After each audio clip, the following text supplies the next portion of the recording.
Hey everybody, my name is Pierre. I am the Roto Chef here at RotoBaller. I'm here to talk about wide receivers for Week 14 that I think are must starts and must sits based on matchup and other factors. So let's get into it, starting with a name that I have not recommended in quite a while, but that is Odell Beckham Jr. Now, might be disappointed in last week, only 2 catches on 28 yards. Hasn't really had a huge game since joining the Rams, but let's look at the facts that last week, of course, they just didn't need to throw it that much, especially to him. Only 5 targets, so that's part of the reason for the low volume. It's going to be a completely opposite story this week when they play the Cardinals. Should be a high scoring game, and they're going to need him. Here's the thing, though. For the most part, besides the game against Jacksonville, he has been targeted quite a bit, and he had 10 targets against Green Bay the other week. And I do feel like his target share is not in doubt. Now, you might have heard about Cooper Kupp being questionable, limited at practice. I'm not even considering that. That's not an issue. I think he'll play. That's not something to factor in here. Beckham is a guy that we know what he can do. He's paired with a good quarterback at Stafford. He's going to get targeted quite a bit. And Arizona, even though they do have a pretty solid defense, has been susceptible to the deep ball at times. So I feel like Beckham, he's got the upside that you got to roll with him this week. Now, Jarvis Landry, former teammate of Odell Beckham, not usually a guy that is a must start. He's usually the guy kind of like a fallback, like, well, at least he'll get me a few points, right? I'm missing, Michael Pittman this week, so I'll throw Landry in there. But here's the thing.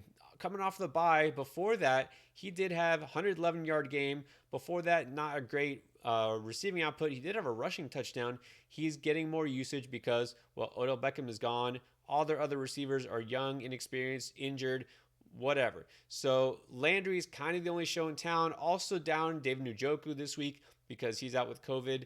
So Landry, we know, is going to get targeted a ton, but mainly I want you to look at the matchup here. This kind of begs for a receiver to pop, and it's got to be Landry because who else do they have? So the Ravens are the last 4 games, about the last month, they have really become a funnel defense. This is a team that is focused just on stopping the run. Second toughest to running backs over the last 4 games, and fourth worst versus receivers in terms of fantasy points allowed. So this doesn't, it's not a coincidence. It comes with the fact that the Ravens also are missing basically every single member of their secondary. Marlon Humphrey, their top cornerback, out for the year. Basically, everybody in their secondary is questionable, out, or banged up in some way. So there's definitely an opportunity here. I do like Austin Hooper as a sneaky tight end. I wouldn't call him a must start by any means. Jarvis Landry, I think you almost have to put him in there if you can, especially in a PPR, full PPR league, because there's a lot of opportunity here. I don't trust Baker Mayfield, never have, never will. But, I mean, he's got to get the ball to somebody. So Landry it is. And then Jamison Crowder, let me just say, I had him on this list before the news broke of Corey Davis being out for the season. No, Davis was limited. They were calling him day-to-day early in the week. Well, now he's out, just completely out.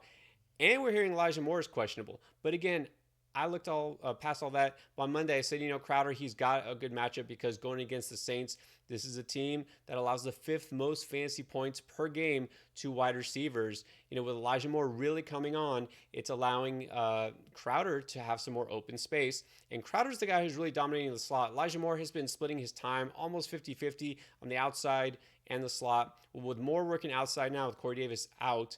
And Zach Wilson, hey, looking decent at least, looking like a passable NFL quarterback. I think Crowder, he's kind of quietly had decent games. He hasn't gotten the end zone, so you haven't really heard a lot about him. But 62 yards, 5 catches, that'll do.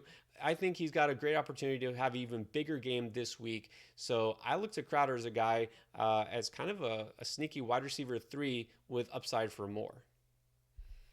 Don't feel that way about Brandin Cooks. Good player. The talent is there. The situation is just getting worse every week. Thought Tyrod Taylor might inject some life into that offense.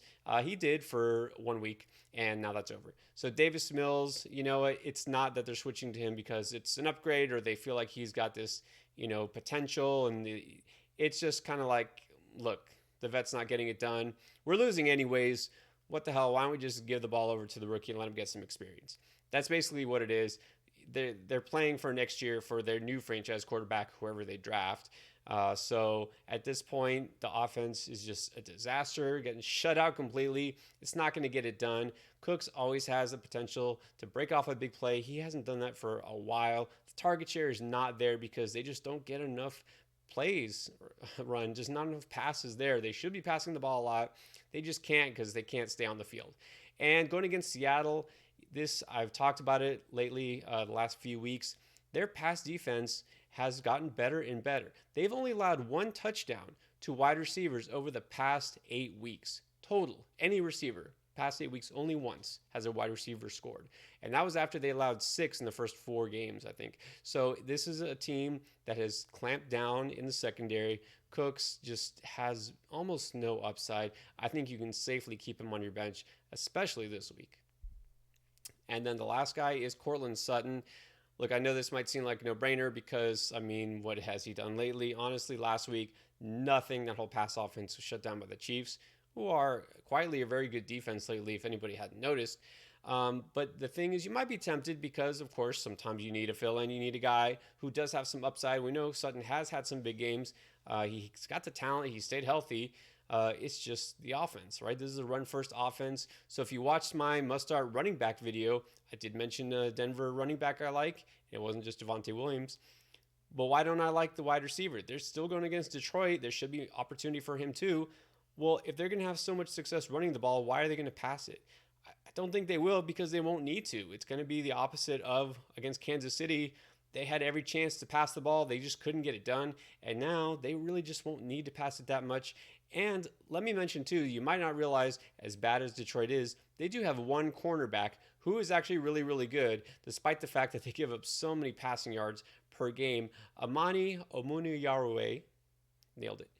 He's going to be one of the names you're going to see rising among all corners. He's a guy that's budding, coming into his own, and Sutton's going to get a lot of him. So I just don't feel like it's a good matchup. Judy might get you a few points. Sutton, I think it's going to be another dud. So just don't even get tempted by the matchup.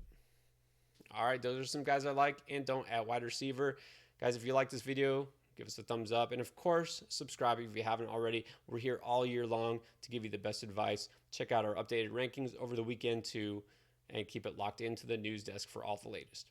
All right, good luck.